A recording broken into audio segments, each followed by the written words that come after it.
अस्सलाम वालेकुम।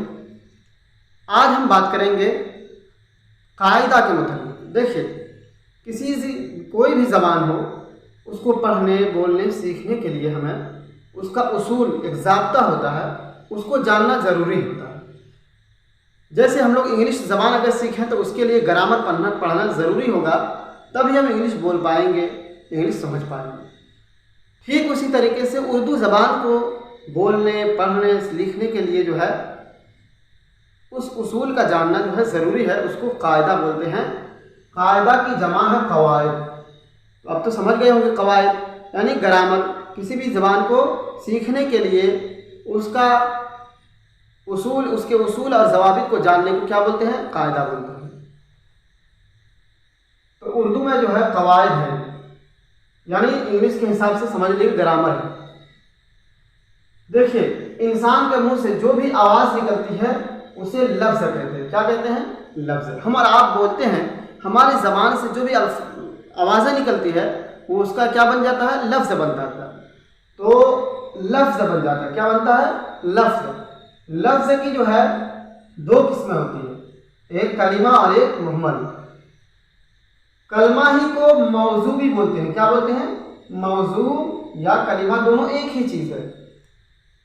मौजू कहते हैं बामाना अल्फाज को, यानी जिसका कोई माना हो, जैसे किताब, कलम, पेंसिल, है ना।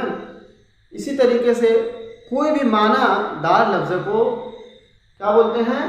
कलिमा बोलते हैं। और बेमाना लफ्ज़ को मुहम्मल बोलते हैं, जैसे विताब, वलम, वाना। जैसे खाना वाना बोलते हैं ना, तो खाना जो है मौजू हो गया और वाना मुहम्मल।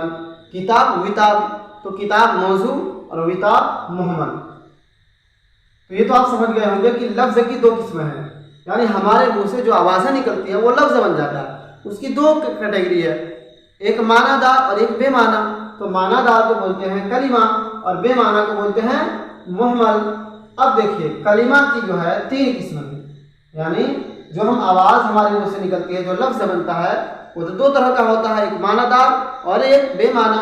फिर जो मानादार अल्फाज है, कलिमा है, उसकी जो है तीन किस्में होती हैं। कौन कौन है? इसमें, फेल, हर्फ। इसमें, फेल, हर्फ है, ये कलिमा की किस्में होगी। अब देखिए, इसमें कहते किसको है उसके बारे में मैंने लिख दिया है। इसमें वो कलिमा है जो किसी शख्स, जगह या चीज़ का नाम हो, जैसे तारीख, दिल्ली, पटना, किताब, कलम वगैरह। तो यह है इसमें है। क्या है? इसमें। इसमें को आप समझ लीजिए कि नाम को इसमें बोलते हैं, यानी किसी भी शख्स, जगह या चीज़ के नाम को क्या बोलेंगे? इसमें बोलेंगे। नाउन, नाउन तो आप इंग्लिश में समझते होंगे कि नाउन किसी भी शख्स, जगह या चीज़ के नाम को जैसे इंग्लिश में नाउन बोलते हैं, तो उर्दू में बोलते हैं, क्या बोलते हैं? इसमें बोलते हैं। उसी तरह जो है कलमा की एक किस्म है फेल। फेल में देखिए, फेल वो कलिमा है जिससे किसी काम का करना या होना जाहिर हो, जैसे आया, गया, खाया, लिखा वगैरह। तो फेल हो गया वो कलिमा जिससे किसी काम का करना या होना मालूम हो, जैसे आया, गया, खाया। तो आया एक काम है ना, नहीं बोलते हैं फला आया, वो गया, है ना, उसने लिखा। तो ये सब क्या है? ये काम है। फेल कहते हैं काम को, किसी भी काम के करने या होने को बतलाता हो, वो फेल है। और एक किस्म है कलिमा की हर्फ। हर्फ वो कलिमा है जो इसमें या फेल से मिलकर अपने माना को बताए, अकेला कोई माना न दे, जैसे को, से, तक, पर वगैरह। कहीं पे अगर लिखा हो से, है ना, से, इससे आप क्या समझेंगे? कुछ नहीं समझ में आएगा। यही चीज़ अगर किसी के साथ मिल जाए इसम और फेल के, तो उसका एक माना हो जाएगा। जैसे अलिफ, जैसे हम लगा देंगे उस से, है ना, उससे ले लो, तो एक जुमला बन गया कि उससे ले लो, यानी कोई चीज़ है उसके बाद उससे ले लो। तो ये जो है अब इससे मिल गया और इससे मिल गया, तो एक लफ्ज़ बन गया। तो बात समझ में आ गई होगी, उम्मीद करते हैं हम आपको। फिर मिलते हैं अगले वीडियो में हम कि इसमें की फिर जो है कितनी किस्में हैं, फेल की कितनी किस्में हैं, ये सारी चीज़ें फिर अगले वीडियो हम बताएंगे। अगर आप